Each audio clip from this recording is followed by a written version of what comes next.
مساء الخير على كل عشاق النباتات الداخليه، بين قوسين احباب مشتل الصوب. اليوتيوب عمل لي مفاجاه جميله جدا النهارده، واكتشفت ان مش المصريين بس اللي بيتفرجوا علينا، لا ده حبايبنا واخواتنا في الوطن العربي كله تقريبا هم اللي بيتفرجوا علينا. اصحابنا واخواتنا اللي في العراق، واصحابنا واخواتنا اللي في الجزائر والمغرب والاردن، وفي كل حته في الدول العربيه تقريبا. آه، وبصوا كده في الحته اللي تحت كده، في اخر الاحصائيه الصغنونه قوي دي. آه، دول حاجه من اتنين، يا اما اصحابنا يا اما مش اصحابنا. وسواء كده سواء كده انا بوصل رساله من الفيديو دوت النهارده. آه، بصوا، دول ولادي، وانا مربيهم على كده. واحب اطمنهم واقول لهم ان مش انا بس، احنا الشعب المصري كله بيربي ولاده على الكلام دوت. سامحوني انا طولت في المقدمه شويه، بس فعلا الموضوع دوت كان مهم جدا، ان انا اعبر حبي للناس دي او كرهي ليهم، يعني حسب ما يكونوا منين. يلا بينا نخش في موضوع النهارده. بدأنا سلسله اسمها لو كنت مبتدئ. الحمد لله السلسله ديت او الحلقه اللي فاتت عملت نجاح جدا واخدت كميه مشاهدات، انا الحمد لله مبسوط منها. وده اللي شجعنا ان احنا نكمل فيها، وان شاء الله رب العالمين ناخد بايديكم من المبتدئ ونوصل مع بعض لحد الاحتراف. النهارده هنتكلم على موضوع مهم جدا جدا جدا. اسهل نباتات ممكن ابدا بيها كمبتدئ. بشوف اسئله كتير على الفيسبوك، رشحوا لي اسهل نباتات ممكن ابدا بيها كمبتدئ. والناس كلها ترشح السنجونيوم او البوتس. طب ما في نباتات تانية اسهل من السنجونيوم والبوتس بكتير جدا جدا جدا. يلا بينا مع بعض نتعرف على نباتات مميزة، وفي نفس الوقت نباتات هادية خالص، سهلة خالص الرعاية، تستحمل معانا كل الظروف اللي بتحيط بينا. بس قبل ما نبدأ، اللي ما اشتركش في القناة ينزل حالا يشترك في القناة ويفعل زر التنبيهات عشان يوصلك كل جديد. ولو عجبك الفيديو لايك وشير عشان معلوماتنا توصل لكل حتة في العالم. معاكم وسام صقر من قناة مشتل الصوبة، خليكم معانا.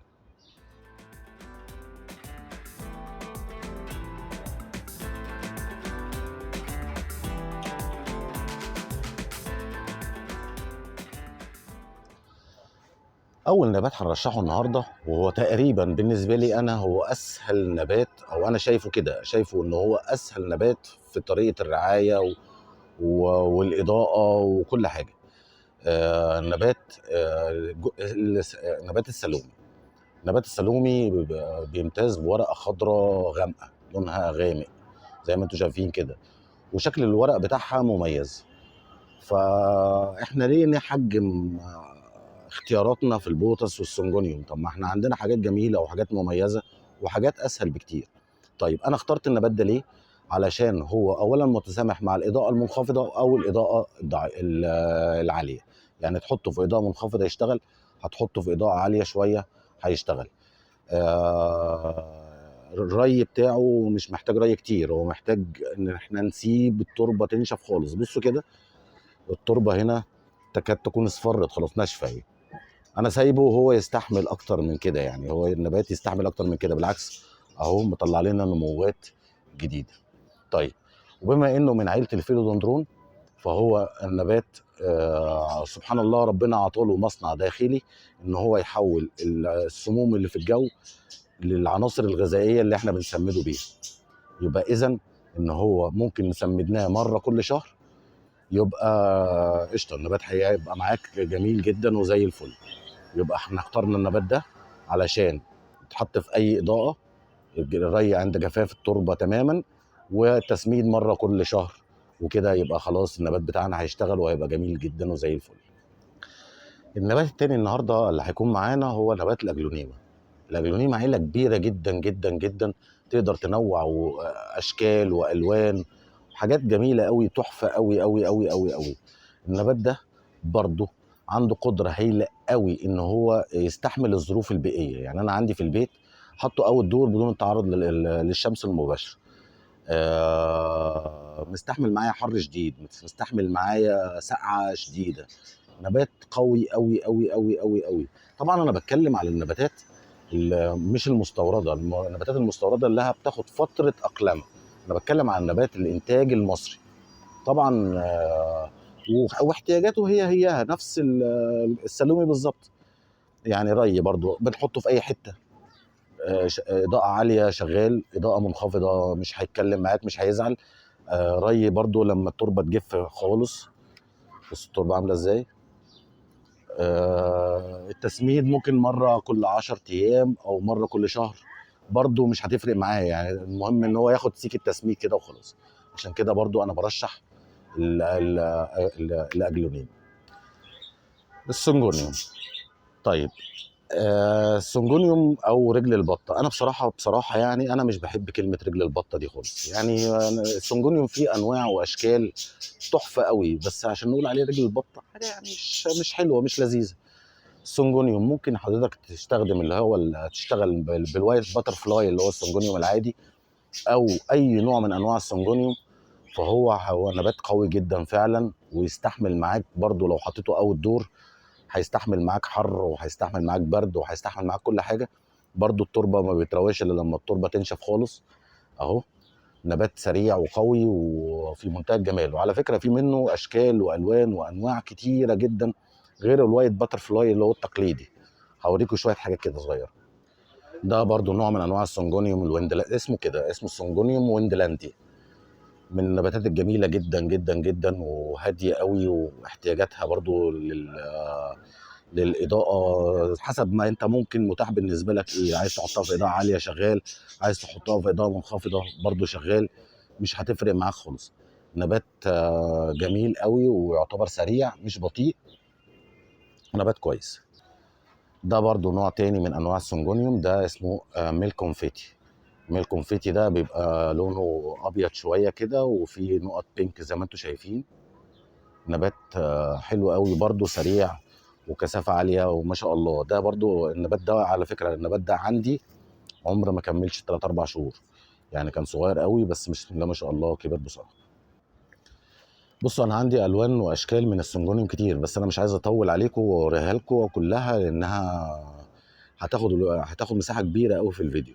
ده السنجونيوم البينك، ما شاء الله الوان وكثافه ما شاء الله هايله جدا. نبات برضو سريع يتحمل معاك اي درجه حراره. برضو الري لما التربه تجف.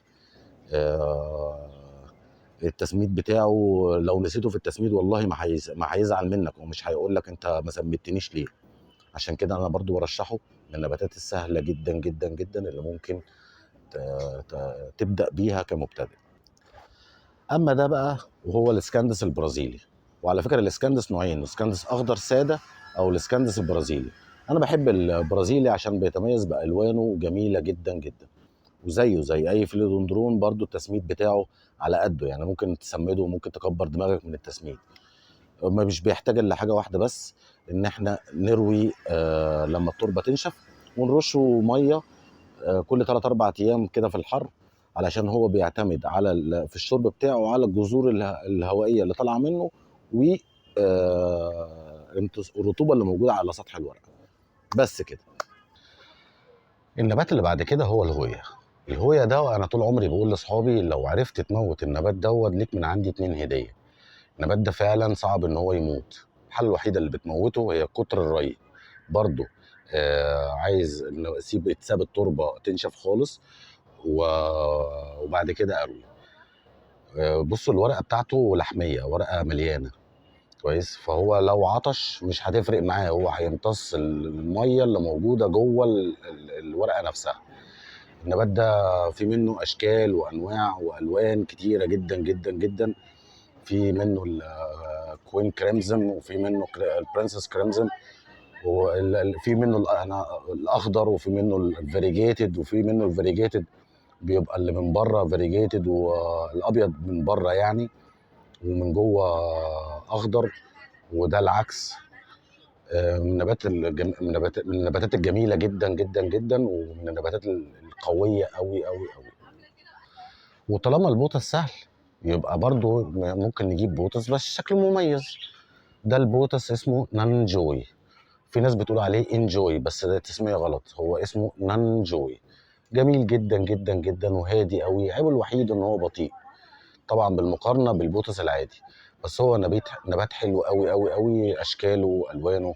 انا عن نفسي بحب النبات الاخضر اللي فيه الفاريجيتد الابيض ده بالنسبه لي بيبقى نبات حلو قوي قوي قوي. انا بحب الميكس ما بين اللونين.